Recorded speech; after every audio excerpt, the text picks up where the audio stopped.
Hey there, I'm David. By day, I'm your classic full-stack developer working on web tech for a big-name company. But when the sun sets, or let's be honest, during lunch breaks too, I switch gears and dive into my true passion, indie game development. The project? Age of Blocks. It's a love child of Age of Empires and Minecraft. Picture the strategic depth of Age of Empires, combined with the freedom of voxel-based world shaping. You can mine, terraform, and use the terrain to your advantage. Basically, build, battle, and break blocks, all in real time. I'm building the game in Unity 6, and to keep things buttery smooth, I'm using the Entity Component System.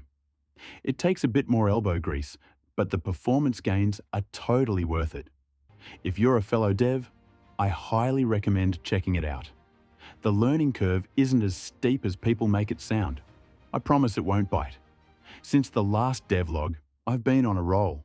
Crossed off a ton of tasks, squashed bugs, added new mechanics like attacking, and gave the visuals a solid upgrade. The characters still look a bit stiff. I haven't added animations yet because I'm waiting for a Unity update. So today, let's talk about 4 major systems: movement, gathering, attacking, and technologies. Let's kick off with movement. Under the hood is a fairly advanced algorithm called D-star light. If you've heard of A-star search, D-star light is like its smarter, faster cousin. It recalculates paths in real time when terrain changes, like when a unit blocks the way or a block gets mined. Honestly, this was such a blast to implement. I look at that code and think, damn, that's clean.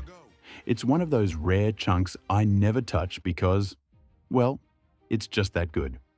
Next up, gathering. Villagers can collect from animals, bushes, trees, and gold mines.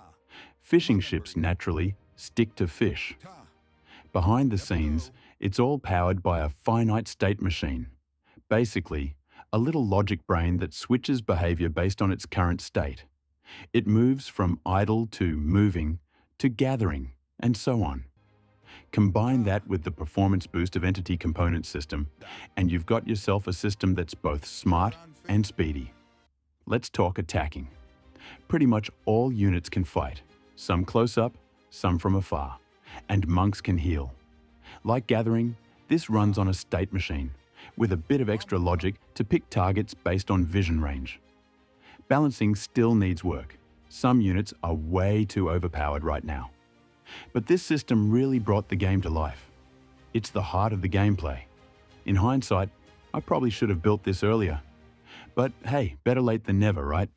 Now onto technologies and unit generation. When you select a building, pressing L2 opens a wheel menu where you can queue units or unlock new tech. Of course, everything costs resources and takes time to finish. Oh, and I added a cancel button too in case you change your mind. If you have any fun tech ideas for the technologies you would like to see, drop them in the comments. I'd love to hear them. So, what's next? Once I squash a few more bugs, it's time to tackle the big one. AI for the opponent. This is the part I've been looking forward to the most. I've been designing ideas in my head for months, and I'm finally ready to build it. It's going to be a deep dive into custom heuristics and optimized logic for performance. I can't wait to show you how it turns out in the next devlog.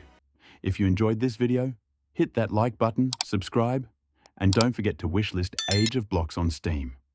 Thanks for watching, and see you in the next one.